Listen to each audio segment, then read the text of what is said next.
YouTubers, Mike Martin's here, Mike Martin's channel. Man, do I have a great video for you guys. Happy Friday to everyone watching me from all over the world. Thanks for tuning in to the housing crisis segment that I do on a semi or sometimes daily basis. Don't forget to subscribe, share this, get this out. No one else is really talking about the housing problem. Some news media sources are supposedly getting out there, so this is a really good one, and this is what I've been talking about. The party's over!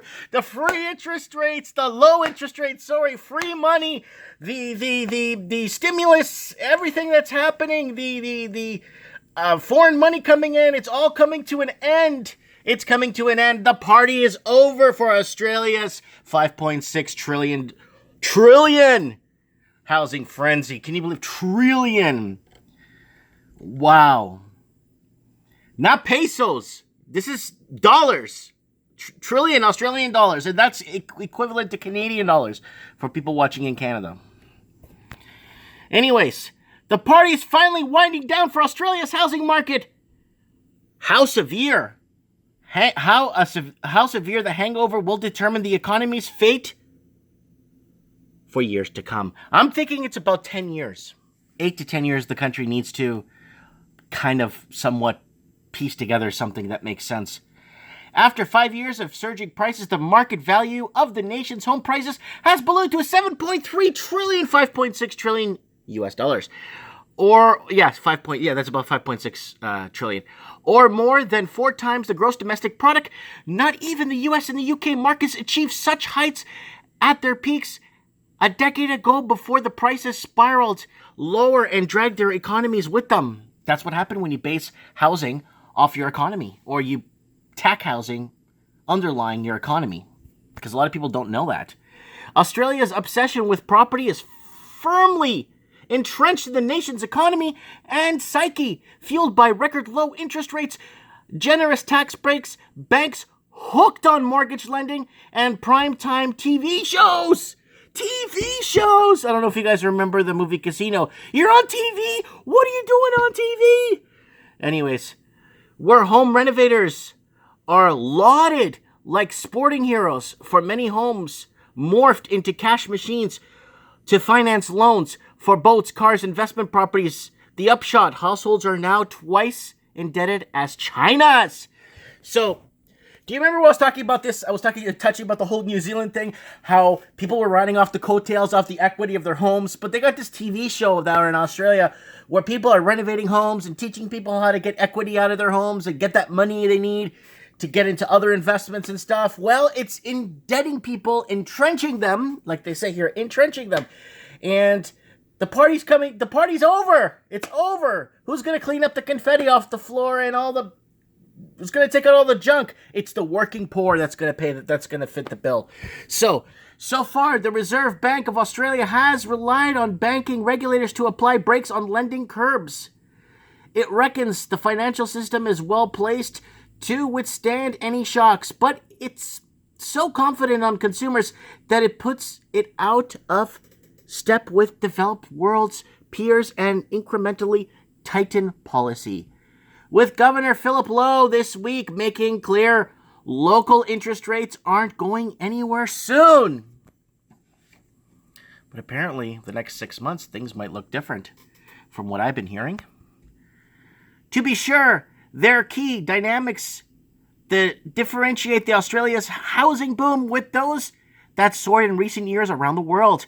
Aussie's banks can claim against their income and assets and chase individuals into bankruptcy if borrowers default.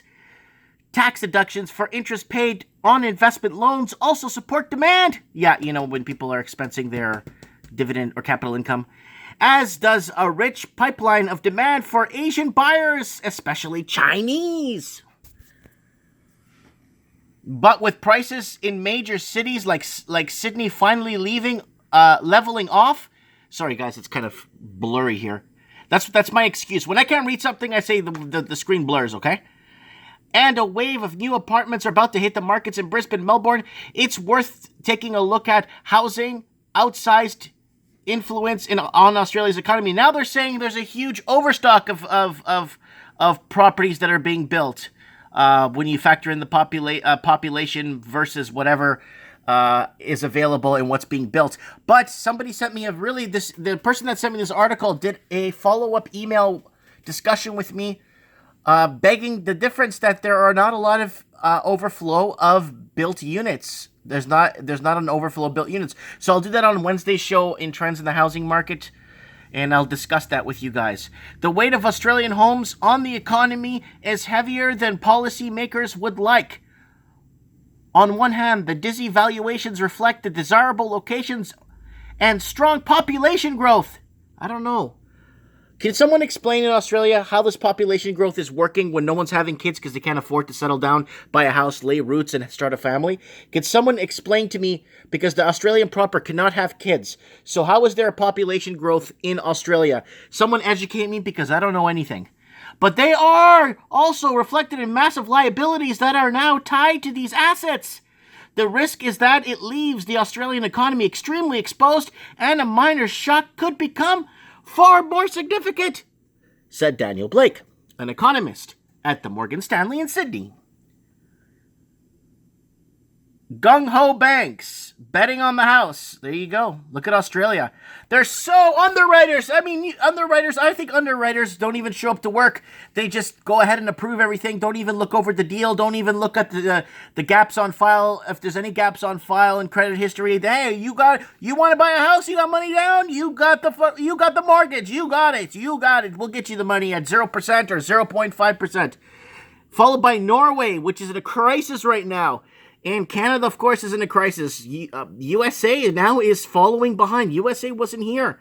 After 2008, no one was lending as much in the US, but now it's picked up again. The increasing treatment of housing as a financial commodity has seen borrowers rush into Byzantine maze of mortgage-related products. That's made banks very profitable, but very exposed, while the RBA is satisfied that lenders have adequate buffers to cope with any downturn. Banks may find it harder to value collateral in falling market as investors look to consolidate their profits of multiple homes, said Blake. So there you go here. Swimming in debt! Italy is up there. Italy is one of the most indebted European Union countries. I think it's like 3 trillion euros. Look at this, swimming in debt, household debt, China, Singapore, the United States of America, the United Kingdom, Korea, that's South Korea, I hope, and New Zealand, Canada, of course, and Australia and Switzerland is swimming in debt. Look at Switzerland's, look at that, their GDP, look how bad that is there. They're swimming in debt.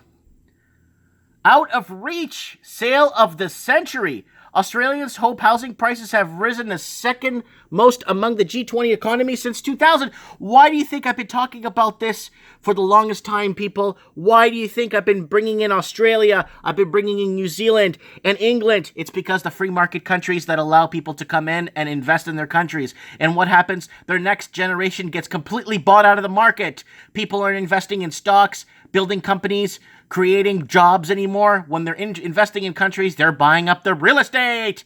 Soaring prices have seen more home ownership among young Aussies fell to the lowest level on record, squeezing out all but the wealthiest buyers. Good luck, millennials, eh?